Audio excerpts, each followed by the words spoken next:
from 1 Samuel chapters 4 to 7. So we'll look at that in just a moment. Before we do, let's bow and have a word of prayer.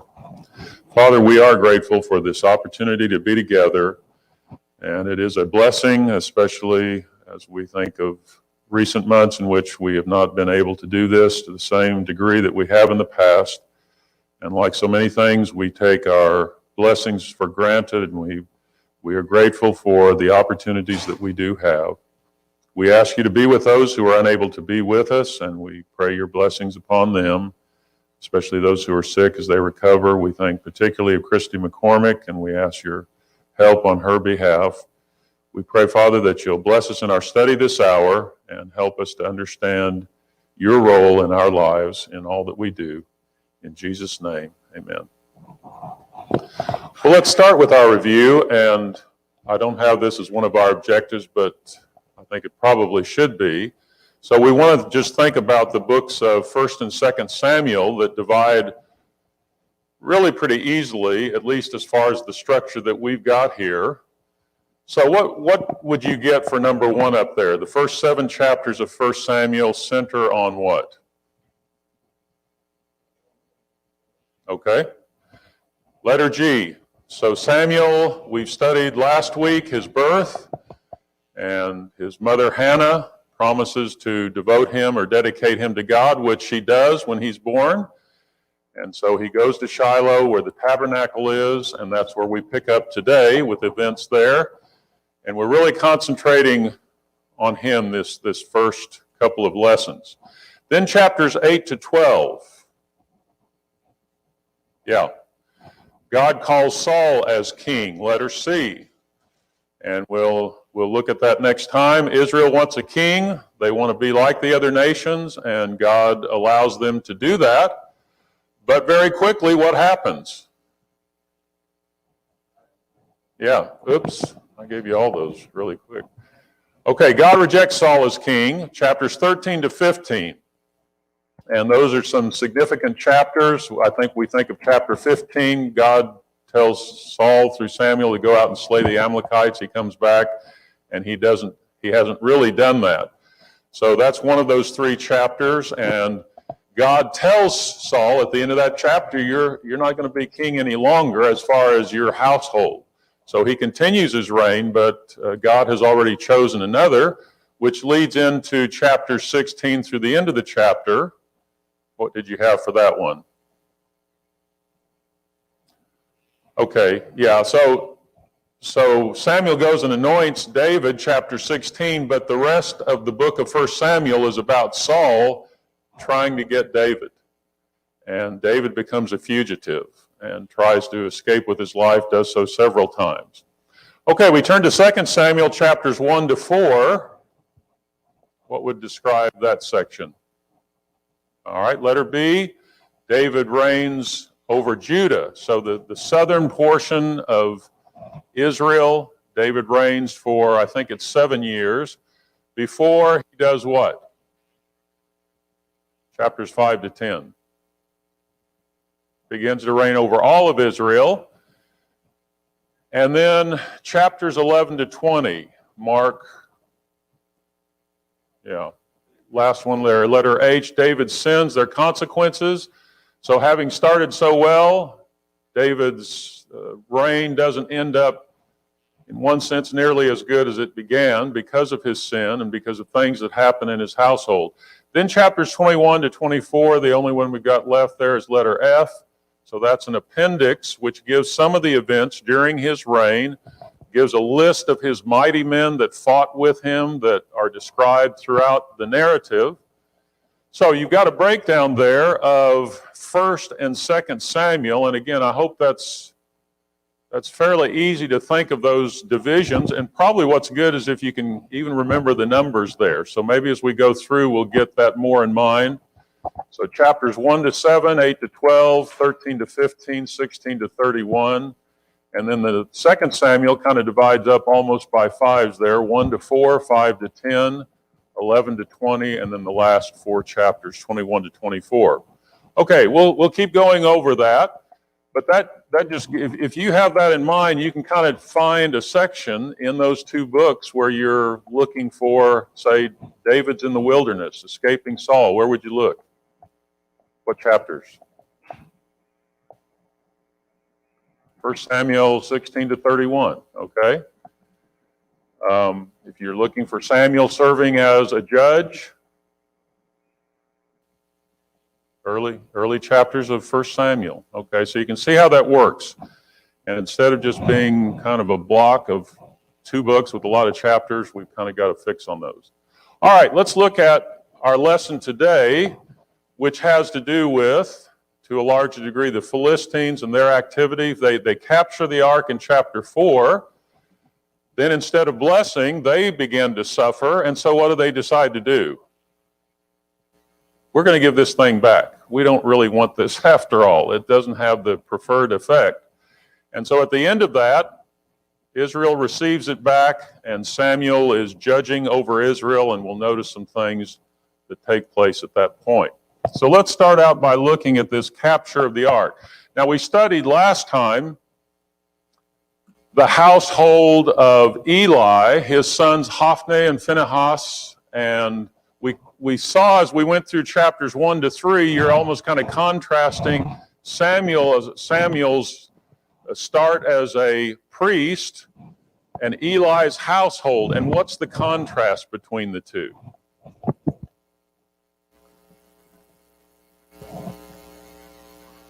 Okay, all right.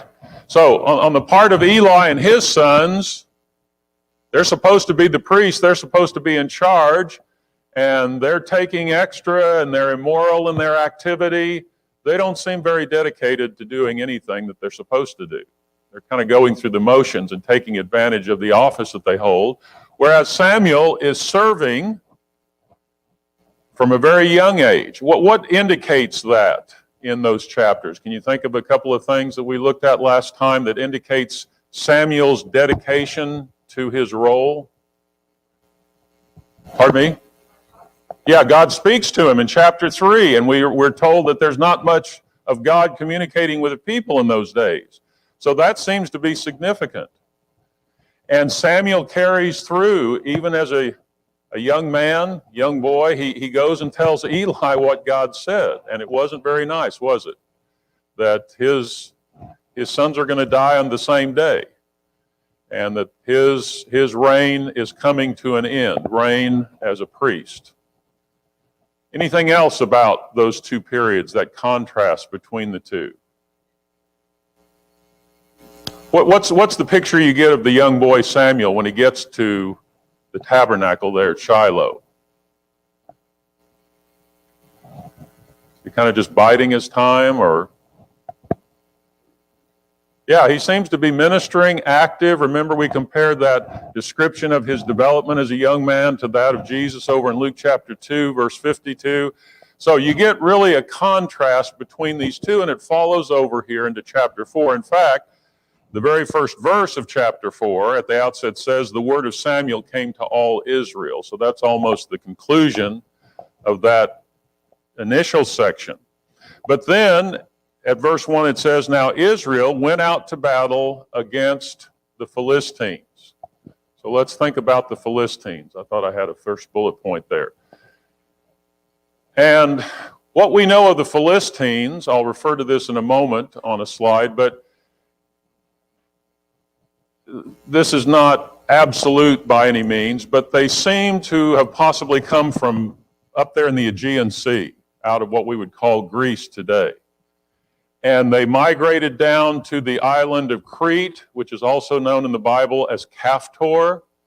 And then you've got some references to them in some letters that were found in Upper Egypt, which is southern Egypt, some letters of correspondence with cities over in Palestine that make reference to these people. There is also some inscription in some Egyptian royal writings about the sea peoples, and that seems to be describing the Philistines. And you notice there that upper arrow also shows that they seem to have been active in areas to the north, The Hittite Empire would be that top section up into Turkey, what we think of as Turkey or Asia Minor, and then along the coast of Syria there. So, do we have absolute information about exactly where they traveled, etc.? No, but this seems to be a people who, yes, were from the sea. You can see why they might be termed sea people. But they made their way down into Egypt, and maybe because of being pushed back there, they made their way over to where we find them in the book of 1 Samuel, which is along the coast, the coastal plain there in the land of Israel. All right, let's look at a few details, kind of repeating some of what I just said. So they first appear in Egyptian royal inscriptions around 1185 BC.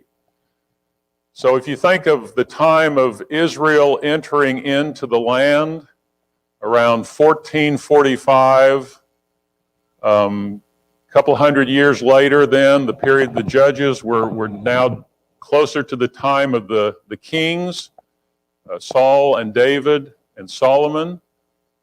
And so, suddenly the Philistines pop up in the narrative, don't they? And they're described as sea peoples that were there possibly even earlier. As I've already said, they originated in Asia Minor, up there in the north, and then migrated possibly to Crete. We've got this reference in Amos 9, verse 7, and the prophet Amos later on refers back and says, "Are you not like the Cushites to me, O people of Israel, declares the Lord? Did I not bring up Israel from the land of Egypt?"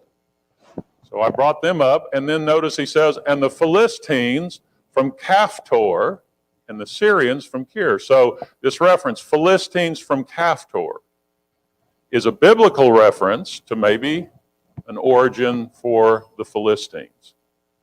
So that might be of some use to us there. Then they seem to make their way, having tried to get into Egypt and maybe having failed there, then they move up to the southwest coastal plain in Canaan. And that's where they're certainly a part of this narrative that we're reading today. Interesting that there isn't mention made of the Philistines when the children of Israel earlier go into the land. So does that mean they weren't there? Seems to be the indication. So maybe they arrived sometime after the Israelites arrive and make conquest of the land. There are a couple of references. One we'll see probably in the next couple of weeks. 1 Samuel 13, I don't know if you remember this one. Let me just read verses 19 to 23. "Now there was no blacksmith to be found throughout all the land of Israel," and this is in the reign of Saul, "for the Philistines said, lest the Hebrews make themselves swords or spears. But every one of the Israelites went down to the Philistines to sharpen his plowshare, his mattock, his axe, or his sickle," and then the charge that's made for that. "So on the day of battle, there was neither sword nor spear found in the hand of any of the people of Saul and Jonathan." So, in addition to having been in that coastal plain, it seems like they've got an advantage as far as their armaments. They've got this iron they're using, whereas the children of Israel at that point in time don't have that.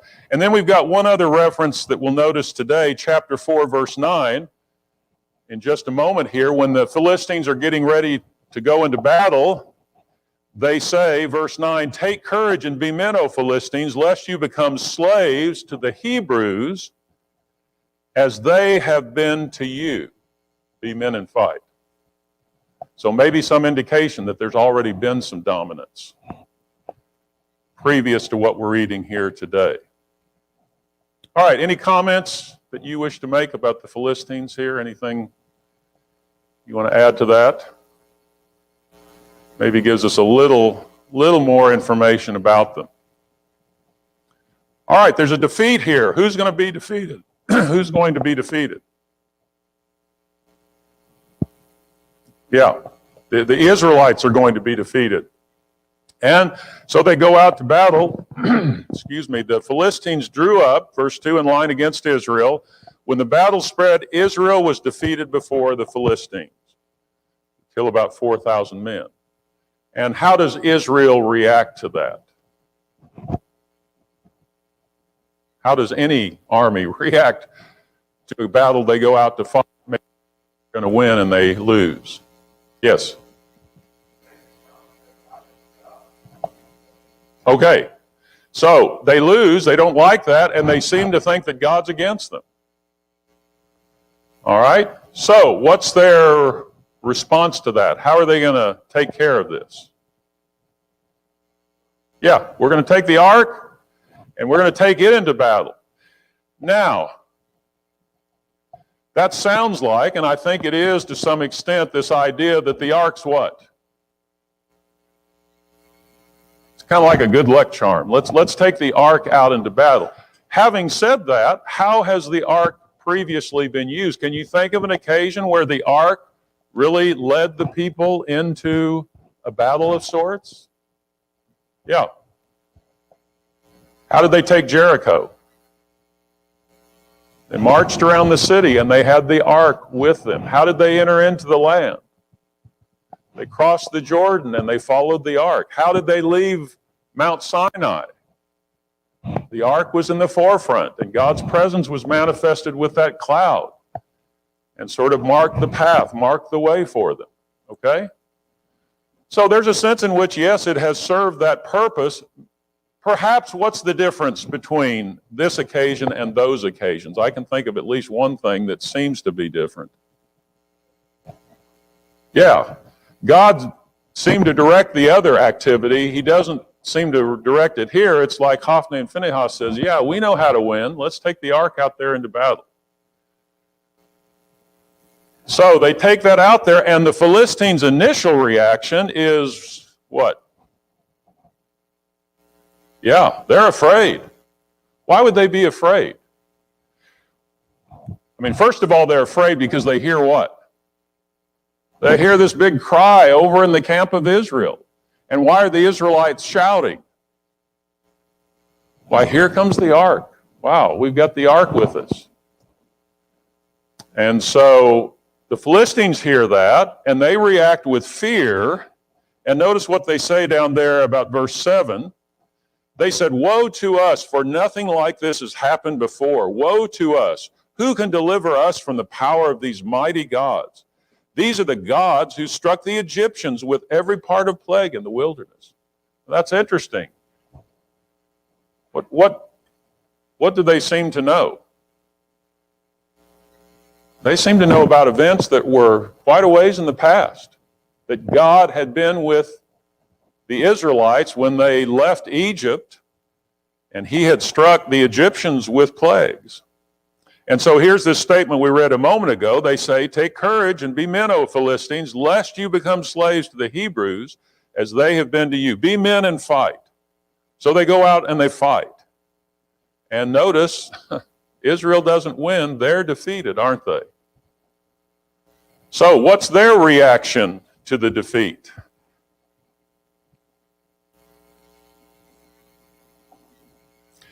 I guess I'm thinking here of drop down to about verse 12.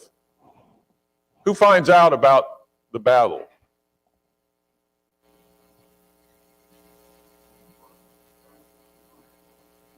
We see this so often in biblical narratives when there's a battle being fought. They didn't have CNN to cover the battle, so you could beam it to the folks back home.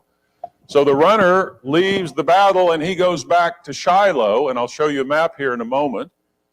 And here's Eli, who's sitting out there waiting to hear about the battle.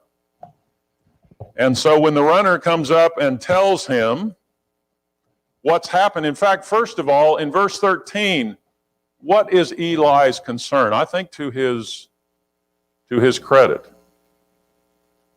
He's concerned about the ark. His sons are in battle, but he's concerned about the ark. And this later statement makes that same comment.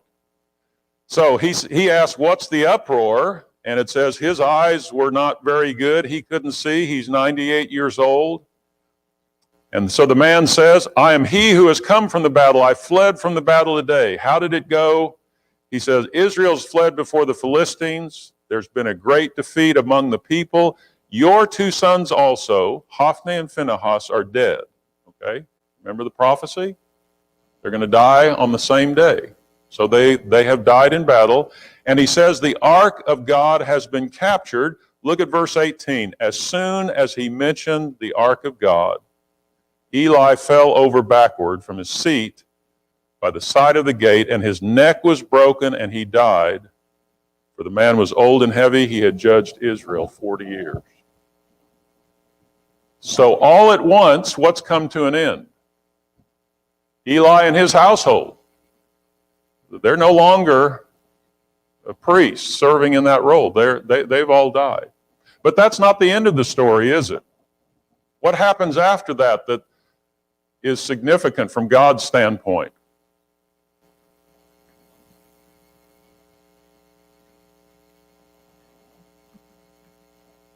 What happens in the rest of the chapter? Yes, go ahead, Jacob.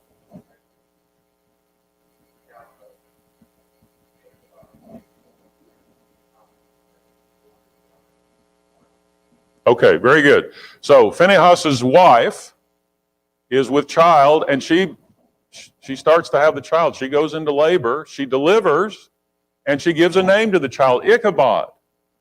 And the meaning of Ichabod is glory has departed. So what's she thinking?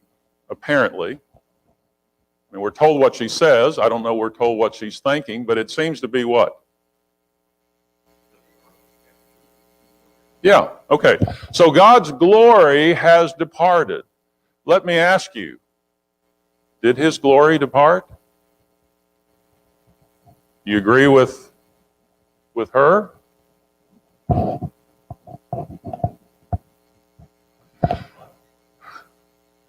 Okay. There's a sense in which the ark of God is, yes, that's God's glory. That's his presence. That represents his presence. So yes, it's been taken from them. So yeah, it's departed. But if she's saying, okay, we had the glory of God with us and among us, and now it's departed, was that as a result of this battle? Is that when this happened? When did God's glory depart from the Israelites? Yeah, Jacob? Okay, long before that. When the priests were helping themselves to the sacrifices and the offerings and doing immoral things and not leading the people. Sylvia? Okay, perfect. So Sylvia's comment is that, yeah, they left God's glory, and I think that's really the point, isn't it? Well, is there any kind of application we could make from that? When does God's glory depart a nation or a people or an individual? Yeah, when we stop doing his will. A lot of things may happen on down the line because we stop doing his will. But if we stop honoring him as a nation, you know, sin is a reproach to any nation, the proverb says. And it's going to have its effects on down the line, but where did the glory depart? It departed when we stopped honoring God. That's true of religious people. That's true of a church. You know, the important thing is to be honoring God and showing him glory all the time.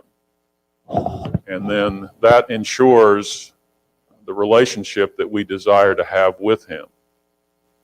All right, comments that you have about that? Kind of interesting. And in one day, look at what happens. His poor grandson Ichabod loses his grandfather, his father, his uncle, his mother. Gone. So, quite a devastating day for Israel, isn't it? And the ark's gone. Any comments about anything there? Interesting about, and I think my next slide has to do with the map here. So you can see there Shiloh's over to the right up there in the north. That's where the tabernacle has been. And they've taken the ark from Shiloh over to Aphek. And I'll have a couple of photos here in a moment to just kind of show those two places today. Some indication that that the Philistines even destroyed Shiloh. Let me give you a couple of passages here. Psalm 78, verse 60 says of God, "He forsook his dwelling at Shiloh, the tent where he dwelt among mankind." So in other words, the ark's taken away from the tabernacle. But maybe Shiloh no longer serves the purpose it had had. And it's interesting, even this week in some of our Old Testament reading, when the 2.5 tribes go to take their land across the other side of the Jordan, there's that misunderstanding. The land's being divided at Shiloh. So that's kind of a central place to the land.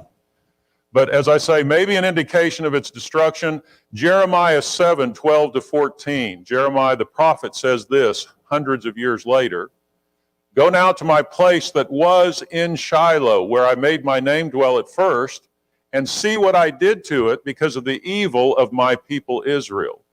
And now because you have done all these things, declares the Lord, and when I spoke to you persistently, you did not listen, and when I called you, you did not answer. Therefore I will do to the house," and he's talking about the house of Jerusalem, in Jerusalem, that's the time where Jeremiah is prophesying, "I will do to the house that is called by my name and in which you trust, and to the place that I gave to you and to your fathers, as I did to Shiloh." So possibly, the Philistines or someone or something happens to Shiloh at this point in time. So there's the map. Here is Shiloh today, that mound. This is looking from the west, so this would be looking from the direction of Aphek. And some question as to where the tabernacle would have been at this place. Some say up there on the top of the mound. Others say this area down there lower would be more suited to what's described in the text as far as the tabernacle being there. And then Aphek is over close to modern-day Tel Aviv, and this is apparently a 12th century Turkish citadel that was built much later, but that's the area where they fought this battle. Okay, so let's look and see what happens to the Philistines as a result of this. And just somebody describe in general, what does happen? You've won this great victory. You didn't expect to win. You were afraid. You take the ark with you. That's part of the spoils. Where'd they put the ark? They put it in the temple with Dagon, one of their gods. Well, why would you put the ark in a temple that has Dagon, the Philistine god? Well, what does the ark represent, in effect?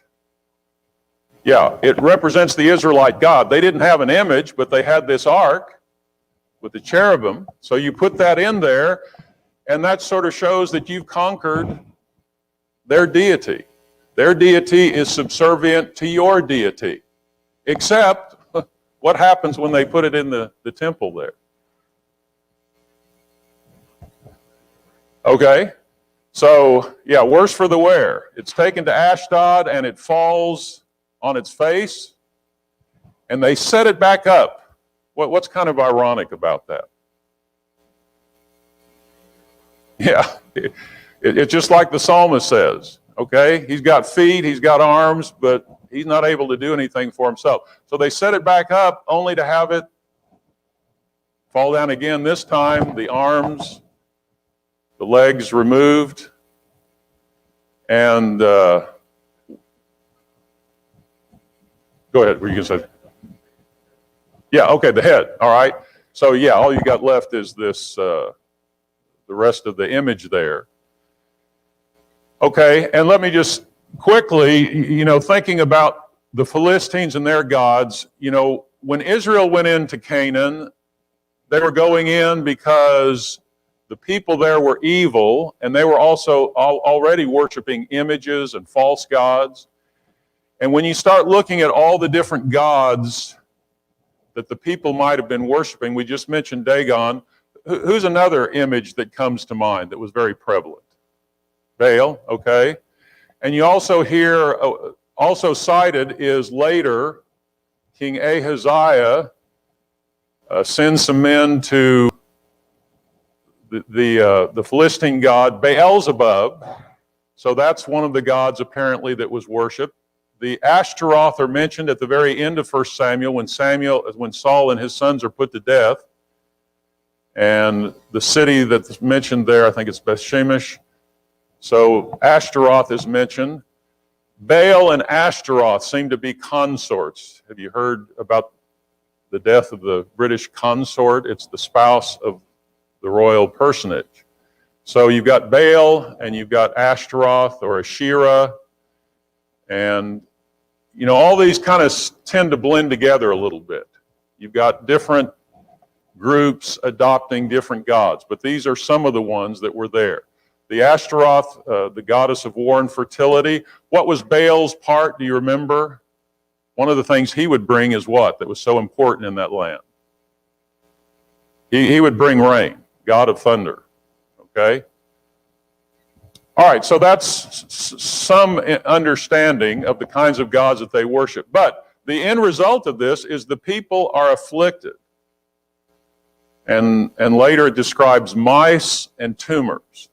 And we don't know for sure what that is. You know, it might be some kind of rodent-borne disease that they got. They seem to have been people who harvested grain that would attract the rodents. Maybe those rodents bring with them other things.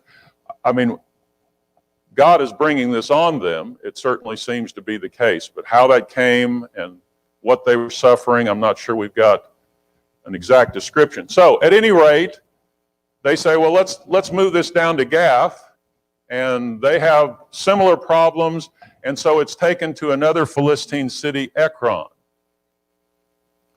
And there were 5 major Philistine cities, and I think we've got 4 of them shown here. Ekron, Ashdod, Gath, and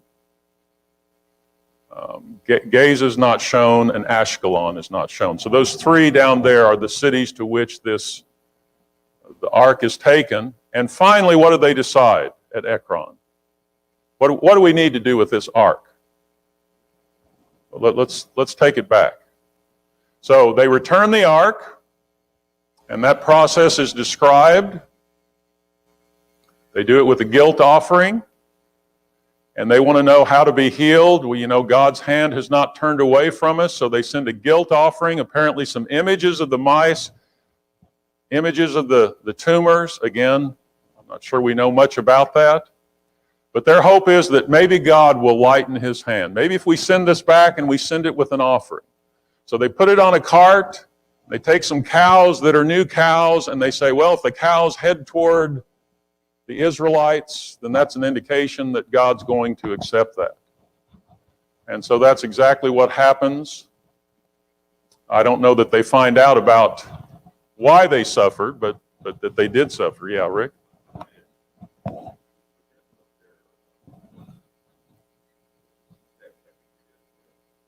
They recognized that they were in heart. Yeah. So the heart was Okay. Okay, so they seem to be in some ways changing what they're doing with the hope that, you know, God will relent. So to their credit, I mean, they do seem to connect this with God, and they do seem to be willing to make some kind of change in order to avoid this. I'm not saying that they were repenting toward God, but they do make a change and send it back. So it arrives at Bethshemesh, and the people, of course, rejoice to see it. And they make some offerings. But what happens, among other things? So some of them look upon it, it says, and 70 men of the Israelites die. So there were limitations as to what you could do with the ark. We'll see later how it was transported, but even to view the ark. Yeah.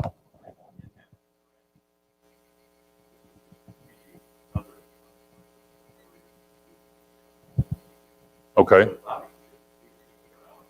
Right.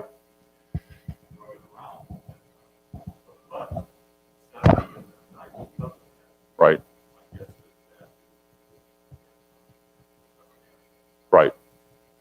Yeah, and hard to know, it's described, I think, back in Numbers. I don't know if I've got it here. I don't know if I can find it. It described, it says, Numbers 4, this is instructions on moving the ark. This is the service of the sons of Kohath.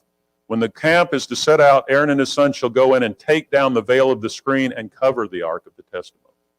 Now, was that covered there? I don't know. It might be back with the tabernacle. I mean, we're just not told those kind of details. But there were restrictions, and there was a way to cover it, so apparently it was not visible to everyone. But on this occasion, in some way, they act against that, and they're penalized because of that. Okay, good thoughts. Anybody else want to comment there?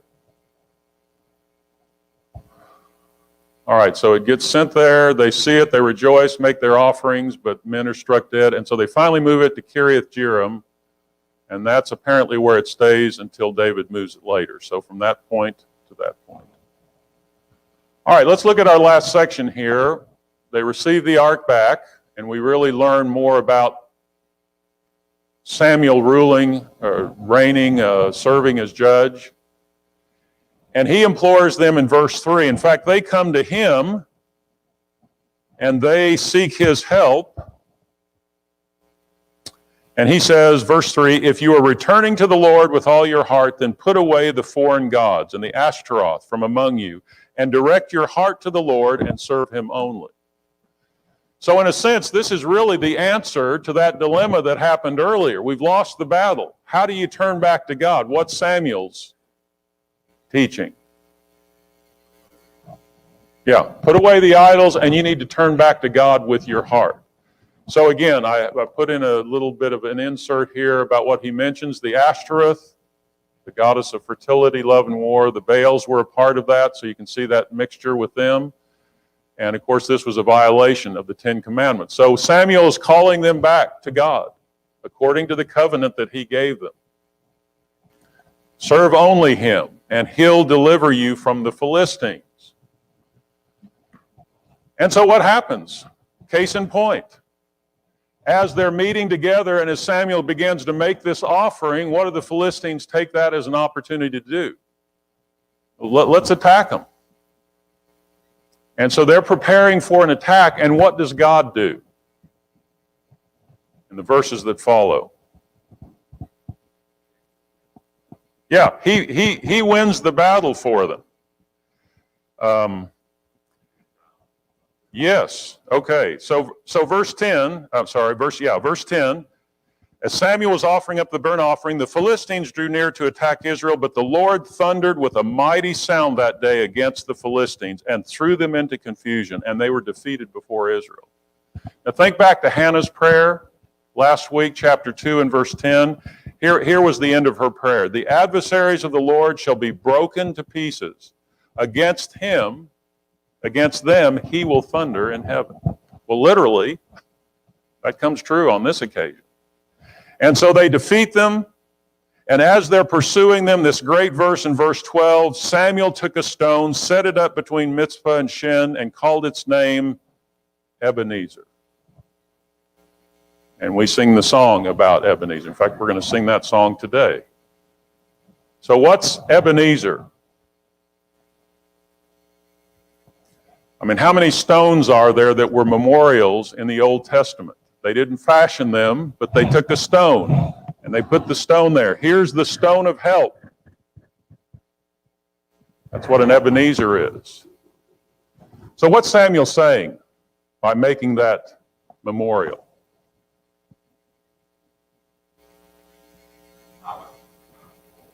Okay. We acknowledged God's help. We've come this far because of God's help. So the song that we'll sing says, "Here I raise my Ebenezer." Do we have an Ebenezer that we raise to God? You got a rock somewhere that you, stone of help? Pardon me?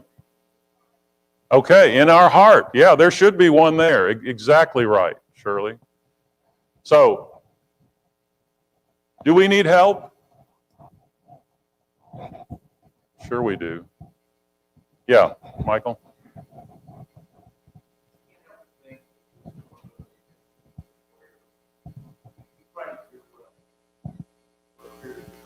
Yes.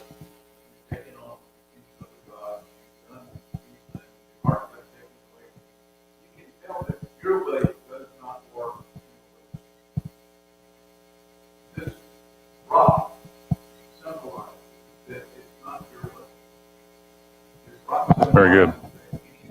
God said He's the one who's providing and taking care of. Yes. This morning, we'll take it over the morning.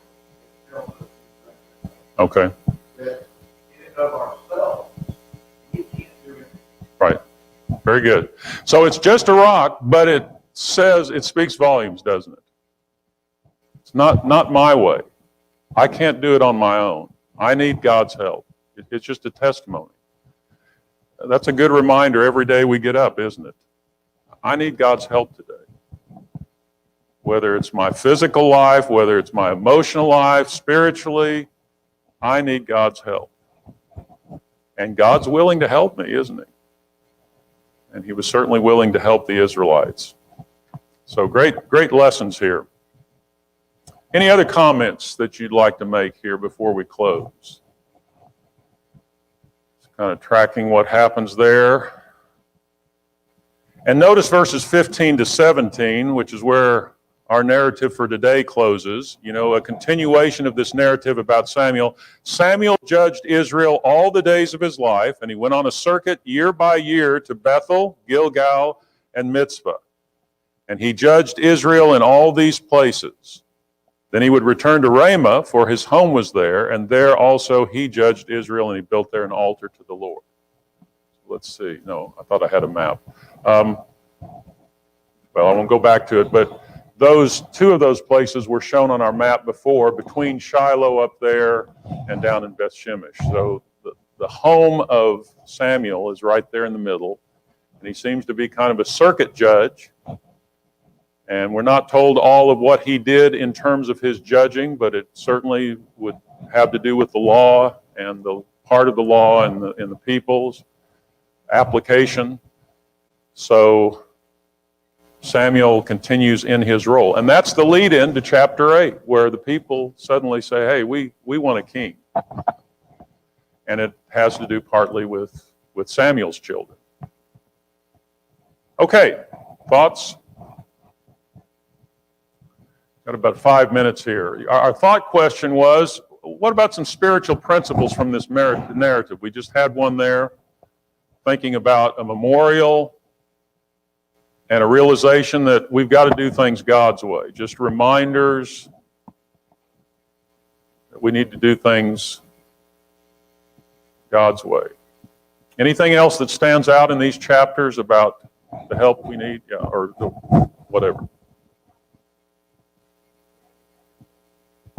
Yes. Okay. Raising our children is so important. And again, you see the fruit of what Eli failed to do back in the lesson 1 that comes to fruition here. And he indeed loses his sons, and we're going to see more of that next time. So our children are important, Rick.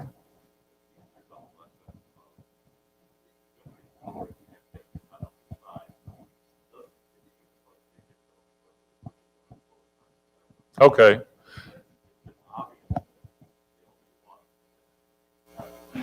Okay, so Rick says having God on our side is just essential, and they don't ever seem to fully learn that. Do you think we ever fully learn that lesson? It's just a process, isn't it? To learn how much we need God in every part of our life, all the time, 24/7. And it's a valuable lesson. Yeah, Jacob?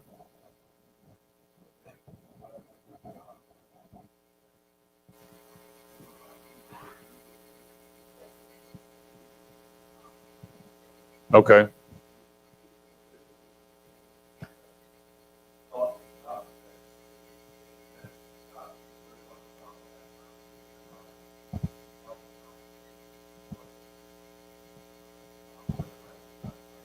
Okay.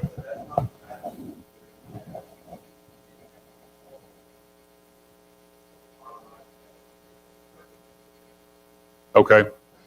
So God is not just having the Bible up on the mantle. It's not having the little necklace around our necks with the cross on it or something like that.